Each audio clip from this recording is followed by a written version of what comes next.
నమస్తే అండి, నేను మీ అశ్విని. మరి అమ్మవారు మనకి విజయవాడ కనకదుర్గమ్మవారు నవరాత్రుల్లో ఏ అలంకరణల్లో దర్శనమిస్తారో అదేవిధంగా శ్రీశైలం మల్లికార్జున సమేత బ్రహ్మరాంబికాదేవి ఏ అలంకరణలో దర్శనమిస్తారు, తేదీలేంటి, సమయాలేంటి, పూజా సమయాలేంటి, మరి ఇలాంటివన్నీ కూడా ఇప్పుడు చూద్దామండి. రెండవ రోజు అమ్మవారు విజయవాడలో గాయత్రి మాత రూపంలో మనకి దర్శనమిస్తారండి. మరి అదేవిధంగా నవదుర్గల్లో అయితే బ్రహ్మచారిణి రూపంలో అలంకరణలో మనకి దర్శనమిస్తారు. వేద స్వరూపం గాయత్రీదేవి, అన్ని మంత్రాలకు మూలశక్తి గాయత్రి మంత్రం. మూడో రోజు ముక్త, విద్రుమ, హేమ, నీల, ధవల వర్ణాలు కలిగిన 5 ముఖాలతో శంఖం, చక్రం, గద, అంకుశం ధరించి దర్శనమిస్తుంది. గాయత్రి ఉపాసనతో మంత్రసిద్ధి, బ్రహ్మజ్ఞానం కలుగుతుంది. గాయత్రి మంత్రం జపంతో చతుర్వేద పారాయణ ఫలితం లభిస్తుంది. కాబట్టి ఈరోజు గాయత్రి మంత్రాన్ని జపించవాలండి.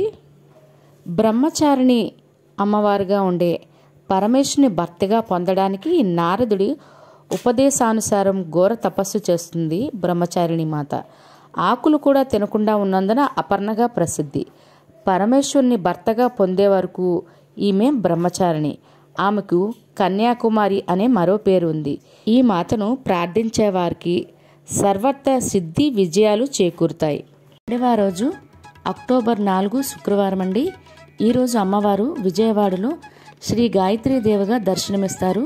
మరి శ్రీశైలంలో అయితే అమ్మవారు శ్రీ బ్రహ్మచారిణి దేవిగా దర్శనమిస్తారు. మరి ఈరోజు తిథి విధియా తిథి అండి. విధియా తిథి అక్టోబర్ 3 గురువారం రాత్రి 12:48 అండి. అక్టోబర్ 5 శనివారం తెల్లవారితే 2:47 వరకు విధియా తిథి అనేది ఉంటుందండి. అంటే శుక్రవారం పూర్తిగా విధియా తిథి అనేది ఉంటుందండి.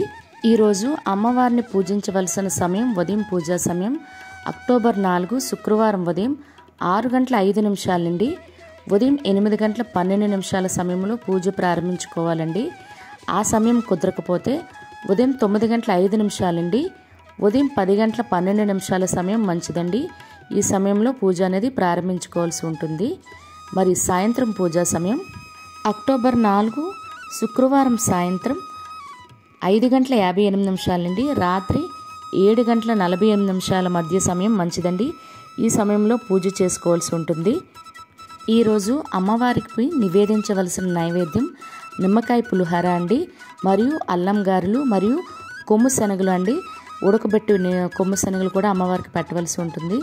అదేవిధంగా ఈరోజు అమ్మవారికి చీర రంగు కనకాంబరం చీర రంగులో ఈరోజు అంటే ఆరెంజ్ కలర్ చీర రంగు అండి.